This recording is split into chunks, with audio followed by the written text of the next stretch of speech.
ইফতারিতে খাইলাম মুরগি আর pulao. Narsingdi green holiday পার্কে এসে বললাম আমি আমার সাথে সব বড় ভাইগুলাও। ইফতার রেডি করছি আমরাই, আর দাওয়াত করছি আমাদের ভাই বাদার সবাইকে। আপনিও চাইলে ইফতার করতে পারেন, পার্টি করতে পারেন, যে কোনো পার্টি এই গ্রিন হলিডে পার্কে। আমরা 70 জন মিলে একসাথে ইফতার করলাম, আর এই ছিল আজকে ইফতারের শিরোনাম।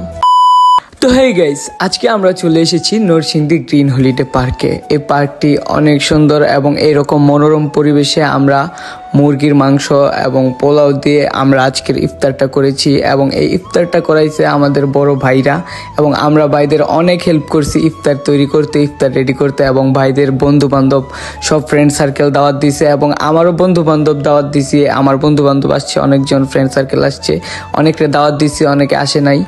আর গাইস, ইফতার করার আগে কিছু কথা। আমরা যে পার্কটা অবস্থান করতেছি এই পার্কটার নাম হচ্ছে গ্রিন হলিডে পার্ক। এটা নরসিংদীর মাধবদী থানার পাথরপাড়া থেকে মগার বাজার যাওয়ার রাস্তায়, নতুন রাস্তায় অবস্থিত। আর পার্কটি অনেক সুন্দর, একবারে মনোমুগ্ধকর। আর আপনি চাইলে আমাদের মতো ইফতার পার্টি থেকে যে কোনো পার্টি, বিয়ের পার্টি, মুসলমানি পার্টি, জন্মদিন পার্টি এবং যে কোনো পার্টি চাইলে আপনি এখানে করতে পারবেন। আর গাইস, অনেকে কমিউনিটি সেন্টারে বিয়ে শাদী এইসবের পার্টি করে, এইখান থেকে এখানে শতগুণে ভালো, কারণ এটার পরিবেশ একবারে মনোমুগ্ধকর, প্রাকৃতিক পরিবেশ, গাড়ি পার্কিং এর সুবিধা আছে, সব ধরনের সুবিধা আছে। আর গাইস, ঈদের পর থেকে আমাদের এইখানে চলবো নিয়মিত প্রোগ্রাম। এখানে অনেক অনেক সেলিব্রিটি আসবো, আমি এখনই নাম বললাম না, অনেকে আসবো। পাশাপাশি অনুষ্ঠানগুলোতে আমিও থাকবো এবং আমার অনেক ভাই বাদার বন্ধু বান্ধব থাকবো, অনেক মজা হইব। তো যারা যারা ঈদের পরে অনেক জায়গায় ঘুরবেন তারা চলে আসবেন এই গ্রিন হলিডে পার্কেও, এবং আপনারা জানতেই পারবেন যে কে কে আসবো, এবং অনেক পার্টি হইব, গান বাজনা সবকিছু হইব। আপনাদের আগাম জানিয়ে দেওয়া হলো, সবাই ঈদের পরে চলে আসবেন। লোকেশনটা আমি তো অলরেডি দিয়ে দিছি, কি সুন্দর একটা পরিবেশ।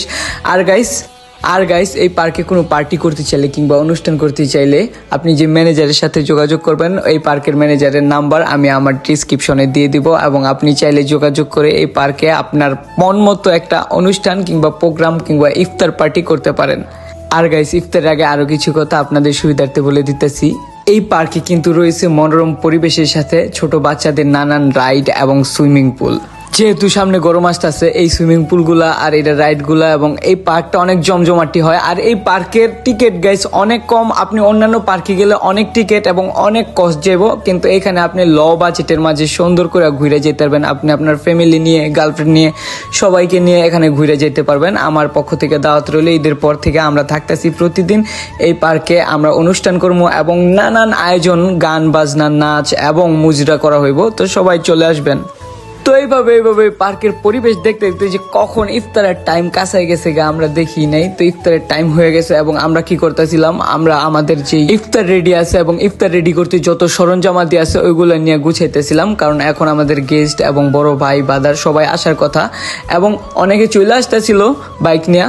আমরা ওই দিন খুব পরিশ্রম করছি রোজা থেকে, যেহেতু আমরা রোজা ছিলাম। আর গাইস, একটা ইফতার পার্টি আসলে অনেক ঝামেলার, কিন্তু যেহেতু বড় ভাইদের খাওয়াইছে আমরা অনেক কষ্ট করে, ওইখান থেকে ঝামেলা মনে হয়েছে না। আর গাইস, আমরা আস্তে আস্তে অনেক কিছু রেডি করছিলাম। আর গাইস, যেহেতু আমরা ছেলে মানুষের 30টা রোজা থেকে বাইরে ইফতার করতে হয় 15টা, আর আমারও সেম একই অবস্থা। তো আমার নানান দাওয়াত পরে কিন্তু ইফতারের ব্লগ ভিডিওগুলো আপলোড করতে পারি না, কিন্তু এখন থেকে আমার পেজে আপনারা ইফতারের সহ এবং নানান বিষয়ের ব্লগ পাবেন নিয়মিত। তো এই যে এখানে তরমুজ হয়েছে গিয়ে এখনকার ভাইরাল একটা টপিক। তো তরমুজ কাটতেছিল সজীব ভাই খুব সুন্দর করে। আর এই পার্টিটা সজীব ভাই এবং রবিন ভাইয়ের পক্ষ থেকে মেইনলি, আর আমরা সব ভাইদের অনেক হেল্প করছি অনেক দিক দিয়া। আমরা রিলসও বানাইছি, অনেক রিলসগুলো আপলোডও দিছি, আপনারা দেখছেন। তো এইভাবে আমরা দিন শেষ করছিলাম, এবং আস্তে আস্তে সন্ধ্যা ঘনাইতেছিল, ইফতারের সময় হইতেছিল, আর আমরা রিলস বানাইছিলাম। রিলসগুলো অনেক ফানি ছিল। আর উজ্জ্বল কিন্তু রোজা রাখে না, ওই আগেই শরবত খেলাইছে, তখনও কিন্তু আজান দেয় নাই, আর আমি এটা দেখে চমকা গেছিলাম গাইস। তো এভাবে এই সময় কাছে ছিল। তারপর বলতেছে ভাইয়া যে তোরা তাড়াতাড়ি ইফতার রেডি কর। তারপর আমরা অনেক কাজ কইরা, অনেক হার্ড ওয়ার্কিং করে আমরা কি করতেছিলাম, আমাদের ইফতার রেডি করতেছিলাম।